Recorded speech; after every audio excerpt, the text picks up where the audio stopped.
Monsieur le directeur, mesdames et messieurs, au nom de tous les membres de l'association RSO Maroc et de nos partenaires, la Bourse de Casablanca et l'association marocaine des investisseurs en capital, j'ai le plaisir de vous souhaiter la bienvenue à ce workshop sous le thème donc l'investissement socialement responsable au Maroc. Mais avant de donner la parole donc à nos chers intervenants sur cette question fort intéressante pour les entreprises marocaines, permettez-moi tout d'abord de vous présenter brièvement l'association RSO Maroc. Donc notre vision consiste à placer donc le bien-être de l'humain au centre de la performance des entreprises et des organisations, dans le respect de la spécificité culturelle marocaine et de la protection de l'environnement.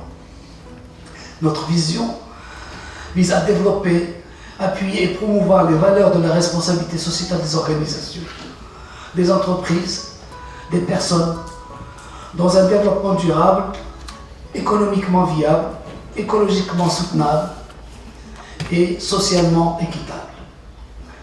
Pour cela, RSO a mis en place une organisation donc dynamique, répartie en commissions thématiques et en équipes projet.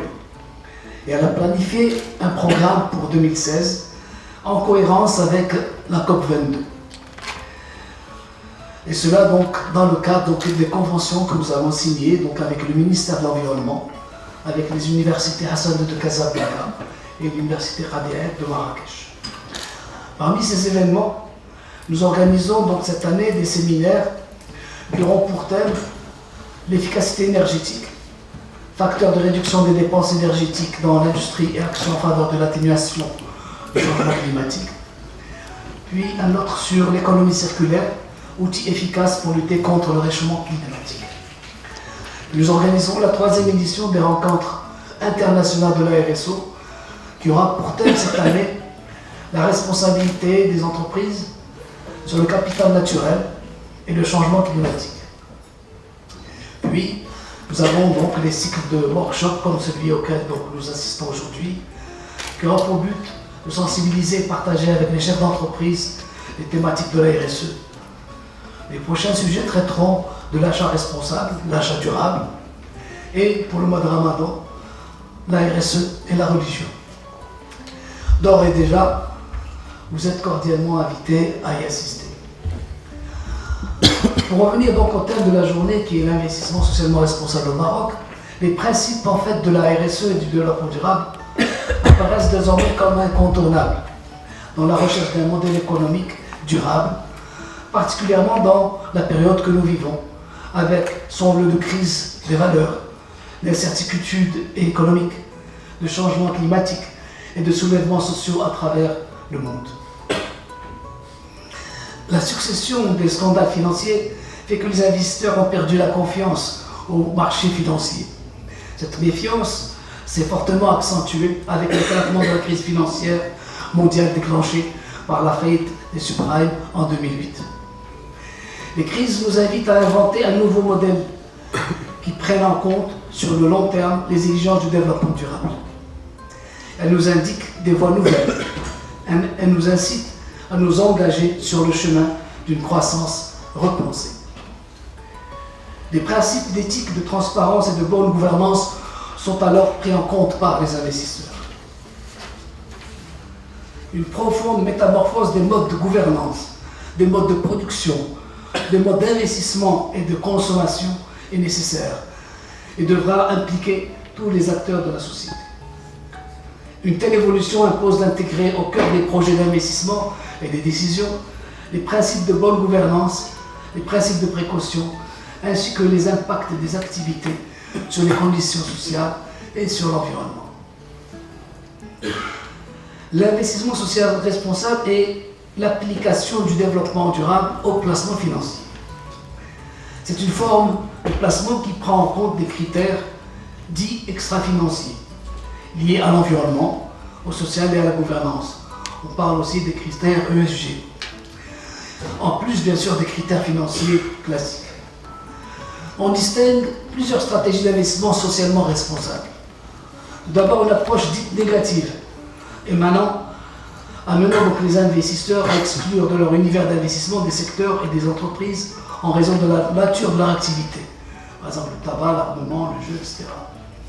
Ou certaines pratiques non éthiques, telles que le travail forcé et la corruption.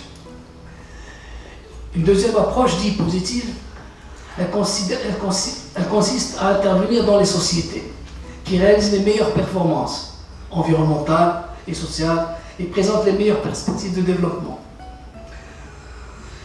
Dans les entreprises également qui favorisent certaines pratiques, telles que les énergies renouvelables, l'efficacité énergétique, la réduction des émissions à effet de serre, etc. Et puis une approche proactive, dans laquelle les investisseurs tentent de faire évoluer la politique des entreprises, soit par l'activisme actionnarial, soit par la conduite d'un dialogue permanent avec elles. Donc l'ISR s'est considérablement développé au niveau européen et américain. Et son discours d'une finance plus éthique touche de plus en plus le cœur du public, qui est toujours sous le choc donc, de ces crises financières, dues aux dérives de la finance et de son manque de transparence et d'éthique. Au Maroc, et depuis le discours royal de la fête du trône de 2010, le gouvernement s'est investi dans la mission d'élaborer une loi cadre basée sur la Charte nationale de développement durable et de l'environnement, et qui doit constituer une véritable référence pour les politiques publiques de notre pays en la matière. Cette loi donne l'obligation aux organisations, aux entreprises, d'intégrer le développement durable dans leur stratégie et leur fonctionnement. Les sociétés financières sont également donc concernées.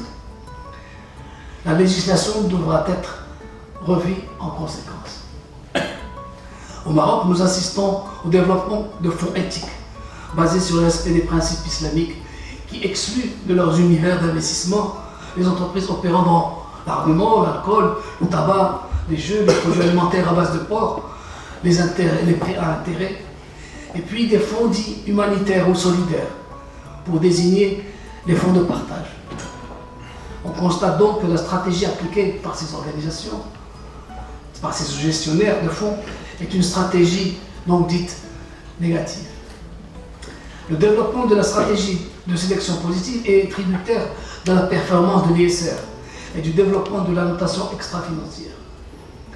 Le rôle que pourraient donc jouer les administrateurs d'entreprise est de promouvoir la stratégie proactive pour permettre une intégration de la démarche RSE dans les stratégies des entreprises. Le workshop de ce soir donc vise à présenter quelques aspects de l'ISR au niveau international et son évolution au niveau national en particulier, et lance le débat sur le rôle que peuvent jouer les investisseurs dans le développement de la RSE et comment ils l'intègrent dans leur stratégie d'investissement. Pour ce faire, le workshop va permettre également de donner des éléments de réponse sur les questions suivantes. Quel est le mode de fonctionnement de l'ISR et de ses limites? L'ISR peut-il être un outil pour réduire les risques, améliorer les rendements, catalyser les changements sociaux positifs, augmenter la confiance? Également, comment l'ISR est pratiqué au Maroc et par qui? Quel rôle l'État dans le développement de l'ISR au Maroc? Avant de conclure, je voudrais remercier donc les intervenants pour avoir répondu spontanément à notre invitation. Et donc spécialement donc M. Badr Ben Youssef, M. Tabé Naoufel, M. Ricardo Antrosini, et puis en attendant Mme Baya Behind, donc M. Mustafa Ben Bella. Merci. Et puis bien sûr, sans oublier notre ami Mohamed Moussdek, qui va être donc le modérateur de ce débat.